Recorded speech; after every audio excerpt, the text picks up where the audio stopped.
Olá, tudo bem? Meu nome é Bruno De Luca e eu vou apresentar o trabalho intitulado Evaluation of the Accuracy of Thermal Radiation Models in the Absence and Presence of Turbulent Fluctuations. Esse trabalho foi feito com o auxílio do colega Guilherme Fraga e do professor orientador Francis França, e nós somos da Universidade Federal do Rio Grande do Sul. Agora uma rápida introdução, começando pelo TRI.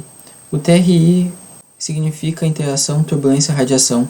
Ele é considerado um fenômeno complexo devido ao acoplamento altamente não linear entre as flutuações turbulentas e um escoamento reativo, um escoamento como, por exemplo, uma combustão.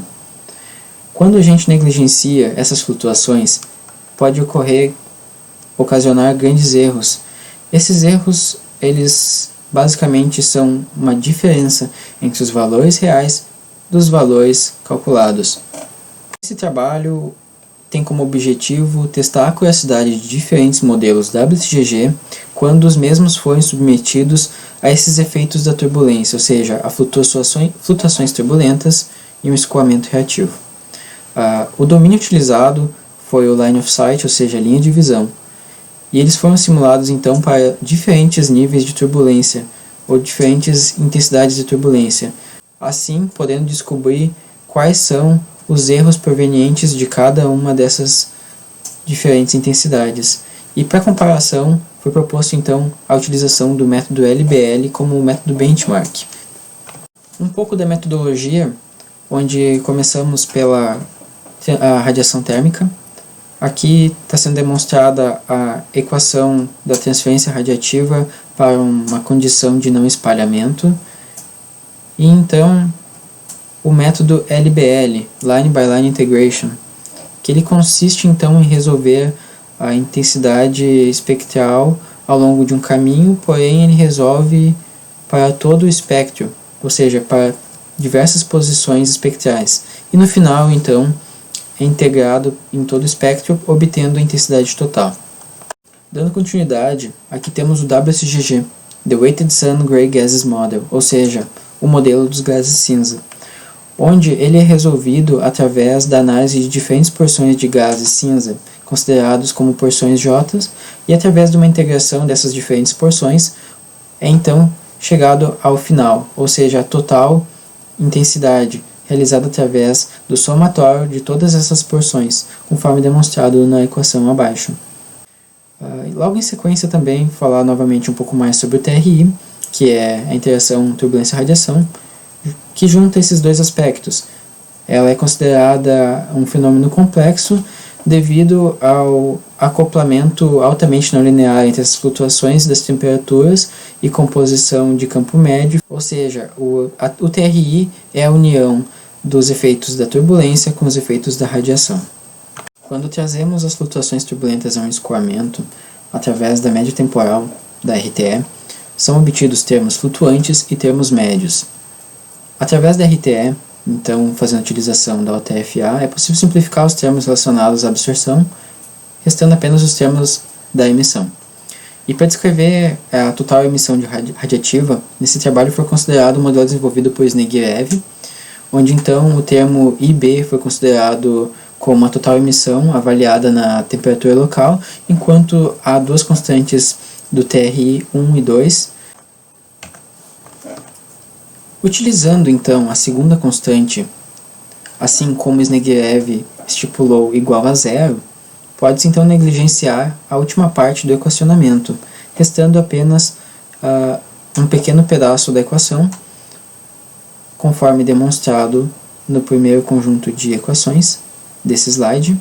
E então, utilizando a média temporal dos termos e simplificando utilizando o beta, temos então a equação reduzida. E então, como estamos simulando o modelo WSGG, similarmente pode ser feito o mesmo para o equacionamento deste método, conforme demonstrado abaixo. Então aqui estão algumas configurações utilizadas nesse estudo. Foi utilizado então o banco de dados de uma chama experimental do tipo Sandia-D. Essa chama consiste numa mistura de 25% de metano e 75% de ar, com uma recirculação de ar também. O diâmetro do jato é de 7,2 mm um número de Reynolds de 22.400 para um escoamento, então, podendo ser considerado como turbulento. E também foram utilizados 3 caminhos ópticos, considerando, então, linhas radiais em diferentes alturas x após a saída do tubo. Essas medidas x sobre d são igual a 30, 45 e 60. Através do banco de dados da chamação D, os valores de temperatura média, concentrações médias das espécies CO2 e H2O, flutuações da intensidade da temperatura ao longo dessas linhas foram extraídas então através do banco de dados disponibilizados pelo TNF Workshop website.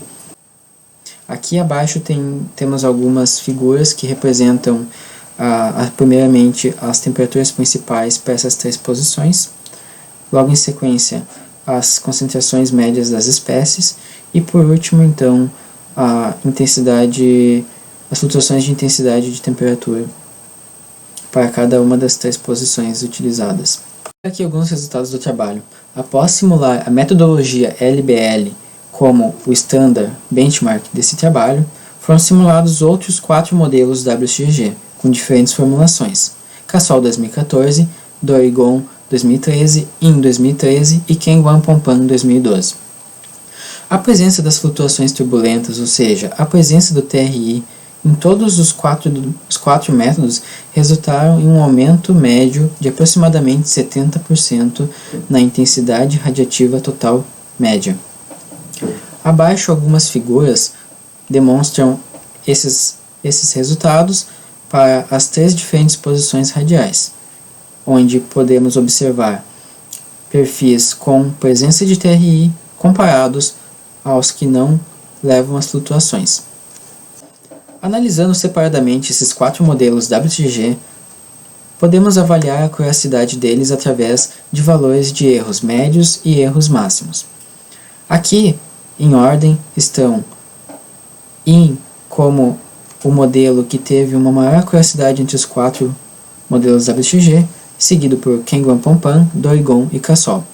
Os erros máximos e médios foram encontrados no modelo de Cassol, enquanto os menores erros foram encontrados no modelo de IN. Vale ressaltar que foram simuladas para 3 posições radiais de 30, 45 e 60, para 4 diferentes intensidades de turbulência: 0% referente a 100 intensidade de turbulência, ou seja, 100 TRI, negligenciando essas flutuações, 50%, 100% e 150%. Todos esses valores tabelados também foram plotados em gráficos. Estes gráficos contêm os modelos de Cassol, Doigon, Kenguan-Pompan e IN, comparados ao modelo standard LBL. É possível notar que os valores de IN estão mais próximos ao padrão, e assim consecutivamente, os demais modelos vão tendendo a se afastar do LBL. Na sequência, temos os valores dos 4 modelos simulados para a posição radial 45. Nela, segue a mesma tendência, onde os valores de IN são mais próximos do LBL. E nos gráficos abaixo, temos a distribuição dos erros, sendo o de IN o mais próximo ao centro da chama, enquanto os demais estão situados mais próximos das extremidades.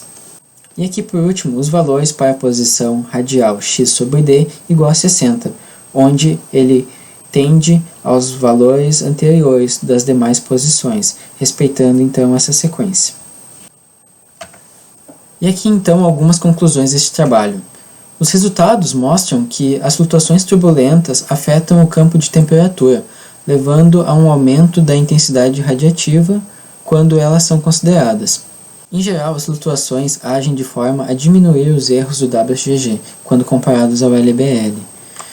O efeito ele não é uniforme de acordo com o caminho óptico, mas tendem a isso.